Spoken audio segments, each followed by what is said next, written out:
जब आप आईसीसी को हेड कर रहे हैं तो मुझे लगता है कि ये एक जिसे बोलते हैं तकलीफ-देह बात है या एक फैमिली वाली बात नहीं है। पाकिस्तान क्रिकेट बोर्ड से हज़म नहीं हुआ जो उनके साथ ज़्यादती की गई, जो कि अच्छी बात है। फॉर्मर क्रिकेटर्स वेस्ट इंडीज़ के लेजेंड बोले हैं, ऑस्ट्रेलियन क्रिकेटर्स बोल पड़े हैं कि ये डिफरेंस आ रहा है। कोई भी और भी बोर्ड होगा, अगर आप बीसीसीआई के खिलाफ खड़े होकर किसी बोर्ड से मदद मांग रहे होंगे तो मुश्किल है। और अब आईसीसी पर दबाव रहे, बाकी बोर्ड पर भी थोड़ा-थोड़ा रहे कि अब जो टी20 वर्ल्ड कप आना है उसके ऊपर हमें ना ये कहा जाए कि भाई तुसी सारा ट्रैवल करो। वसीम अकरम साहब का वीडियो भी देख रहा था, वो कह रहे थे बी पेशेंस और ये वो सारे दर्स वो दे रहे थे उसके अंदर। मेरा पॉइंट ये है कि वसीम अकरम साहब जब ये कह रहे थे कि दुबई के अंदर आपने 1 स्पिनर क्यों भेजा, सब टीमों ने 3 स्पिनर भेजे। जब वो गलत था, तो अब जब आपने 3 स्पिनर न्यूजीलैंड भेज दिए तो वो भी गलत है। फिर जो कह रहे हैं ना हसन नवाज कि मुझे आकिब जुनैद ने कहा कि तेनू 5 सिफर भी हों तो खेलेगा। तो आकिब जुनैद ने यही बात मोहम्मद अली को क्यों नहीं कही कि तुझे एक ओवर में 6 छक्के भी पड़ेंगे तब भी तो खेलेगा। ठीक है, तो आपका ये मानना है कि बाबर नहीं, लेकिन जो रिजवान हैं उनको होना चाहिए पाकिस्तान की टी20 टीम में। अस्सलाम वालेकुम जी, सनाउल्लाह खान साहब हमारे साथ मौजूद हैं। पाकिस्तान जीता है और जिस तरह से जीता उस पर गुफ्तगू रहेगी। फिर साथ ही साथ क्या पाकिस्तान क्रिकेट बोर्ड ने 2 प्रेस कॉन्फ्रेंस किए हैं 72 घंटों के अंदर अंदर ना गालिबन। तो क्या ये सुमैर अहमद साहब ने भी कहा है कि जो बदइंतज़ामी आईसीसी की वो वहाँ पर मौजूद नहीं थे।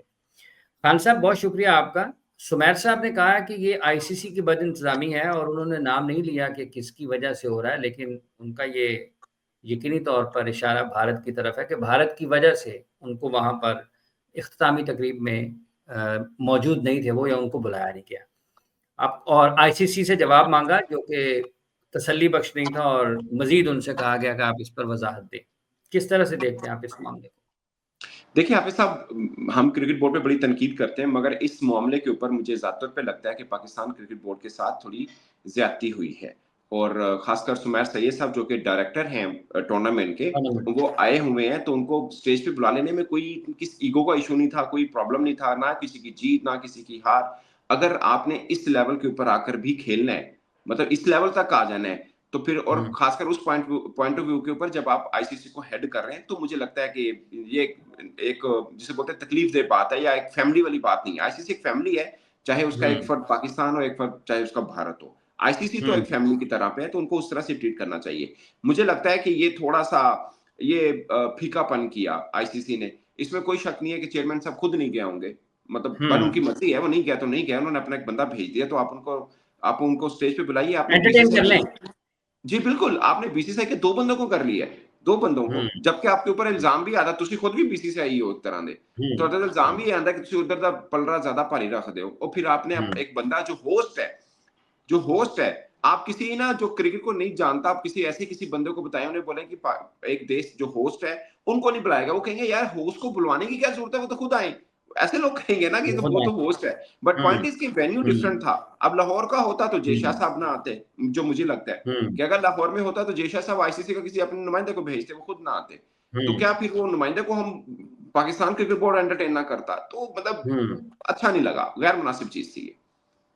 अच्छा खान साहब, ये जो आईसीसी से वज़ाहत या ये चीज़ें पाकिस्तान क्रिकेट बोर्ड अब तलब कर रहा है, आपको लगता है कि इस सारी मशक का कोई फ़ायदा है या फिर ये सिर्फ़ मतलब ख़तो-किताबत की हद तक ही है, इसका कोई ज़रूरत भी है या नहीं है? और फिर आमिर मीर साहब ने भी कहा कि हमने बायकॉट कर दिया 3 साल तक। ये दोनों चीज़ें किस चीज़ की निशानदेही कर रही हैं? और आज जो उन्होंने प्रेस कॉन्फ्रेंस की जिसमें सुमैर साहब भी, जुनैद भी थे और मोहतरमा जी। आमिर मीर भी थे और मोहतरमा भी थीं। तो ये एक के बाद एक प्रेस कॉन्फ्रेंस, कोई दबाव है पीसीबी पर?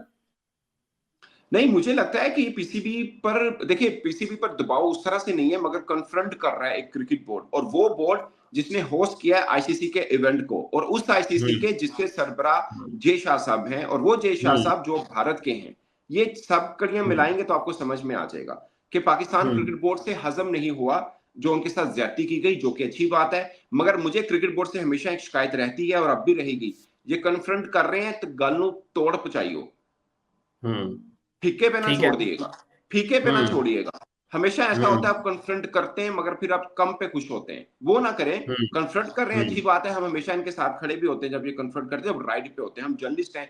ये बात की बात आती है कि अगर ठीक है तो ठीक है, अगर एक बंदा ये साडा बंदा ही गलत है, फिर हमने क्यों साथ देना? मगर एट द मोमेंट हमारा बंदा बिल्कुल ठीक कह रहा है। कि यार ज्यादती की गई है उनके साथ, इसमें कोई शक नहीं, मगर हमें शिकवा सिर्फ ये रहता है कि कन्फ्रंट करना है, राइट के ऊपर आप कर रहे हैं, मगर बिल्कुल लास्ट में जाके आप गुगली कर जाते हैं, वो नहीं करें। अब कन्फ्रंट कर रहे हैं, आपकी बात सही है कि अब क्या फायदा या अब क्या होगा। मुझे लगता है कि आईसीसी पर दबाव बना रहेगा कि एक बोर्ड जिसने होस्ट किया वो तकलीफ में है और वो अपनी तकलीफ बता रहा है, ये मैसेज जाएगा। और खासकर ऐसे मोड के ऊपर जहां पर बाकी जो क्रिकेटर्स हैं, फॉर्मर क्रिकेटर्स, वेस्ट इंडीज के लेजेंड बोले हैं, ऑस्ट्रेलियन क्रिकेटर्स बोल पड़े हैं कि ये डिफरेंस आ रहा है, तो ऐसे में दबाव बना रहेगा आईसीसी के ऊपर। और मुझे लगता है कि आने वाले दिनों के लिए, आने वाली चीजों के लिए, चीजें अपने लिए मौजूद रखने के लिए ये मुनासिब तो आता है जो पाकिस्तान क्रिकेट बोर्ड कर रहा है। कम से कम आईसीसी खान को साहब, थोड़ा सा बैकफुट पे तो रखना है ना। ठीक है खान साहब, आपको लगता है कि पीसीबी के जो ताल्लुकात हैं इनको दीगर बोर्ड्स के साथ भी इस मामले को उठाना चाहिए था, जबकि Michael Atherton, Nasser Hussain, Andy Roberts, मतलब क्या उनका नाम है, साउथ अफ्रीकन क्रिकेटर मिलर, या और भी लोगों ने इस जो आईसीसी का ये चैंपियंस ट्रॉफी का शेड्यूल था उसके ऊपर बात की।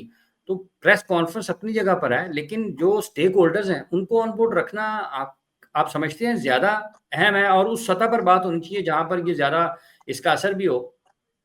हाफिज साहब, ये चीज दूसरे रुख जा रही है जो हमें समझ नहीं है। ये जो मिलर बोले हैं या बाकी क्रिकेटर्स बोले हैं ना वेन्यू को लेकर, ये हमारे खिलाफ जाएगी बात, इस पे मैं आता हूं। बट जो आपने बोर्ड की बात की, पाकिस्तान क्रिकेट बोर्ड ने ट्राई आउट किया, इंग्लैंड के सरबराह से भी मिले, मोहसिन रजा नकवी साहब जाके मिले, और एंड ऑफ द डे क्या मिला आपको? आपके 100 के अंदर एक क्रिकेटर नहीं है, ठीक है ना। आप 45 क्रिकेटर गए थे, सबको सबके एनओसी का इशू तो नहीं होना था, सब टीम के अंदर तो नहीं खेल रहे थे, कोई क्रिकेटर तो बचा होता ना। 100 ने एक क्रिकेटर नहीं रखा, और क्यों नहीं रखा वो आपको भी पता है, मुझे भी पता है। नंबर 1। नंबर 2, किसी बोर्ड के साथ आप जितना, कोई भी और भी बोर्ड होगा, अगर आप बीसीसीआई के खिलाफ खड़े होकर किसी बोर्ड से मदद मांग रहे होंगे तो मुश्किल है, सीधी सी बात है। ये कोई और भी बोर्ड होगा, इसमें किसी का कोई कमाल नहीं है, मुश्किल रहेगा। हाँ, कोई बहुत जिनों के चीता हो, कोई दिमागी तौर पर कोई तेज हो, किसी बोर्ड के साथ बना ले तो अपनी एक बात है, बट मुश्किल है। इम्पॉसिबल नहीं है, मुश्किल जरूर है। नंबर 3, ये जो लोग बोल रहे हैं ना कि ये वेन्यू भारत को स्पोर्ट मिली, ये वाला, ये हमारे खिलाफ ना इस्तेमाल हो आगे T20 वर्ल्ड कप के लिए, क्योंकि आपको अब वो वाला फायदा मिलना जो इंडिया को चैंपियंस ट्रॉफी में मिला है। अब हम अगर इसी बात पे आते हैं, हाँ जी ये गलत हुआ, तो फिर वो कहेंगे तो खुद ही कैंडे गलत हुआ, अब आप ट्रेवल करें सारा, तो हमें जो फायदा मिलना है T20 वर्ल्ड कप में वो खोया जाएगा। ये दबाव कहीं इसलिए तो नहीं बनाया गया कि T20 वर्ल्ड कप में पाकिस्तान पर दबाव बनाए कि देखिए जी ये गलत हुआ था पहले, अब इस साल को हमने आगे कैरी नहीं करना, कहीं ये मामला ना हो जाए। तो ये आपको एक चीज लगता है कि समझने वाली 2026 वाला ये एक हाइब्रिड मॉडल है, पाकिस्तान का 2026 वाला हाइब्रिड मॉडल खतरे में है, और आमिर मीर साहब इसीलिए बोले हैं कि हमने भी बाइकआउट किया है। बिल्कुल बिल्कुल सर, ये आमिर मीर साहब ने बिल्कुल ठीक पॉइंट के ऊपर ये बात की है, मुझे लगता है। और अब पाकिस्तान क्रिकेट बोर्ड को ये भी ये थोड़ा वही जो आपने पहला सवाल डाला था, मुझे लगता है ये दबाव पाकिस्तान क्रिकेट के ऊपर ना आए। पाकिस्तान एक तरह से वो कर रहा है। अब देखें, आज चैंपियंस ट्रॉफी खत्म होगी, बाकी बोर्ड तो इसके ऊपर बात भी नहीं कर रहे होंगे। पाकिस्तान इसलिए कर रहा है, एक तो आईसीसी को थोड़ा सा बैकफुट पे रखने के लिए एक जवाब दिया, फिर दोबारा सवाल डाल दिया पाकिस्तान क्रिकेट बोर्ड ने। अभी तक आईसीसी ने दूसरे सवाल का जवाब नहीं दिया है। पॉइंट इसलिए थोड़ा बैकफुट पे रख रहे हैं, शोर मचा रहे हैं, ताकि तमाम बोर्ड्स कहें कि हाँ जी पाकिस्तान के साथ इस मामले को लेकर ज्यादती हुई है। और अब आईसीसी पर दबाव रहे, बाकी बोर्ड पर भी थोड़ा थोड़ा रहे कि अब जो T20 वर्ल्ड कप आना है उसके ऊपर हमें ना ये कहा जाए कि पाइन तुसी सारा ट्रैवल करो, ये हमें ना कहा, जो फायदा इंडिया को मिला वो हमें भी दें, हमें भी कोलंबो दे दें या पाले के लिए दे दें, हम टूटा दे दें, जो मैदान देना है हमें दें, हमें भी एक ही मैदान दें, ताकि हम भी एक ही टीम बनाए जो उसी वेन्यू में खेले, जिसने ट्रैवल करना वो ट्रैवल करके आए। अगरचे फिजिबल मुझे मुश्किल लग रहा है, अगेन मैं समझता हूँ साथी तौर पर कि दबाव बनेगा पाकिस्तान के ऊपर। मुझे तो ये भी डर लग रहा है कहीं खुदा ना खास्ता जो एक पूल मैच है जो अभी तक साफ है कि भारत ने ही आकर पाकिस्तान के साथ खेलना है, कहीं वो भी दबाव पाकिस्तान पे ना डालना शुरू कर दें कि वो मैच भी आप अहमदाबाद में या हैदराबाद में या कहीं और आकर खेलें, जो कि ज्यादती होगी पाकिस्तान के साथ। अच्छा खान साहब, पाकिस्तान जीता और दूसरा T20 मैच, और पहले मैच के बाद ये ट्रेंड्स भी चले कि बाबर और रिजवान की याद आ रही है या नहीं आ रही है। ये जो याद आने वाला माजरा है, ये क्या है? याद आनी चाहिए, नहीं आनी चाहिए, और या फिर कुछ देर के लिए भूल जाना चाहिए? हाफिज साहब, मुझे लगता है रिजवान तो बनते हैं अभी भी। बहुत से लोग बात करेंगे कि नहीं, अब बहुत से लोग हसन नवाज देखें, हसन नवाज की एक सेंचुरी ने ना सारे खामियों पर वो डाल दी है। मैं वसीम अकरम साहब का वीडियो, हाँ जी, वसीम अकरम साहब का वीडियो भी देख रहा था, वो कह रहे थे बी पेशेंस और ये वो सारे दर्स वो दे रहे थे उसके अंदर। मेरा पॉइंट ये है कि वसीम अकरम साहब जब ये कह रहे थे कि दुबई के अंदर आपने एक स्पिनर क्यों भेजा, सब टीमों ने 3 स्पिनर भेजे, जब वो गलत था, तो अब जब आपने 3 स्पिनर न्यूजीलैंड भेज दिए तो वो भी गलत है। फिर इसके साथ पेशेंस क्यों रहना? जब वो गलत था तो ये भी गलत है। गलतियां क्या, गलतियां अभी नहीं है, अब भी गलतियां हैं। बेसिकली मुझे लगता है कि रिजवान की टीम में जगह बनती है, मुझे लगता है साफजदा फरहान की जगह बनती है, मुझे लगता है कि मोहम्मद अली को ट्राई आउट करना चाहिए था यहाँ पर। मोहम्मद अली को ठीक आप है। ड्रॉप नहीं, एक बंदे को जिसको एक ओवर में 3 छक्के लगे आपने उसको ड्रॉप कर दिया, जिसको एक ओवर में 4 छक्के लगे आपने उसको खिलाया है।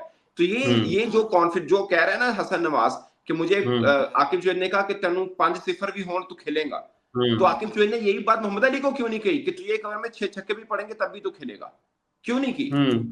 क्या मोहम्मद अली बुरा बॉलर है? मैं अब भी बिलीव करता हूं मोहम्मद अली जड़े खेलन डैने ने एनो किसी तो बुरा नहीं कर, जबकि उसको स्कोर हुआ। मैं उस पॉइंट के ऊपर बात हसन नवाज के ऊपर तो गुंगा बहरा भी बोलेगा ना कि बॉल छप ले रहा है जी, क्योंकि 100 किया है। खुदा ना खास्ता वो भी 0 पे या 8-10 पे आउट होता, कोई इसका नाम तक ना लेता। आप अगर ये कह रहे हैं ना पेशेंस रहे, तो फिर आप ये भी बोलें कि सर मोहम्मद अली को आपने गलत ड्रॉप किया। आप मोहम्मद अली के साथ भी पेशेंस रहे, उनके साथ भी आप टिके रहे, वहां पे आप चुप हैं क्योंकि टीम जीत गई। अगर टीम हार जाती यहाँ पे फिर शहीन को रन हो जाते या हारिस को रन होता, फिर आप कहते हैं ये मोहम्मद अली को क्यों बिठा दिया था। अब भी आप कहें कि जनाब आप शहीन या हारिस में से किसी को बिठाएं, हाँ मोहम्मद अली को ना बिठाएं। आप जो नया लड़का है अफरीदी, अब्बास अफरीदी और मोहम्मद अली, इनको ड्रॉप नहीं बनता, शहीन हारिस में से किसी को नीचे बिठा सकते हैं क्योंकि ये तो ट्राइड आउट है। आप नए को ट्राई कर रहे हैं ना, तो उनको क्यों बिठा रहे हैं आप? हसन नवाज के साथ तो आप चले गए जो 2 ओवर 0 पे आउट हुआ, मोहम्मद अली को क्यों नहीं आपने कैरी किया? उसके साथ फिर ज्यादती क्यों की है? आप उसके साथ भी चाहिए। ठीक है, तो आपका ये मानना है कि बाबर नहीं लेकिन जो रिजवान हैं उनको होना चाहिए पाकिस्तान की T20 टीम में। सर मैं ये नहीं कह रहा कि बाबर नहीं, बाबर ने आखिरी 1-1.5 साल में 140 की स्ट्राइक रेट के साथ रन किए हैं, मैं ये नहीं कह रहा। बट अब हमारी जो सिलेक्शन कमेटी और टीम मैनेजमेंट ये समझ रही है कि हमें वनडे में भी ये इंटेंट फार्मूला लेके आने। तो बाबर को वो फार्मूले, बाबर को भी पता है इस बात का, रिजवान को भी पता है। तो उनको अब देखिए ना, कल अब बहुत से लोग इस चीज पे आ रहे हैं, हमारी असल में ना वो मेमोरी छोटी है। बहुत से लोग कह रहे हैं 200 रन अगर बाबर रिजवान होंगे तो चेज नहीं होने सन। पाइन बाबर रिजवान ने इन्हें रन चेज किए हुए पहले भी, ठीक है। 49 पे 100 बाबर आजम का ही है जिसका रिकॉर्ड इसने हसन नवाज ने तोड़ा है। और आप बाबर आजम की वो नहीं उठाए, आपको ज्यादा अच्छी लगी होगी शायद। हसन नवाज ने बहुत अच्छा खेला यार, कंपैरिजन नहीं है। अभी कल का जुमा 8 दिन है हसन नवाज को, कंपैरिजन नहीं है।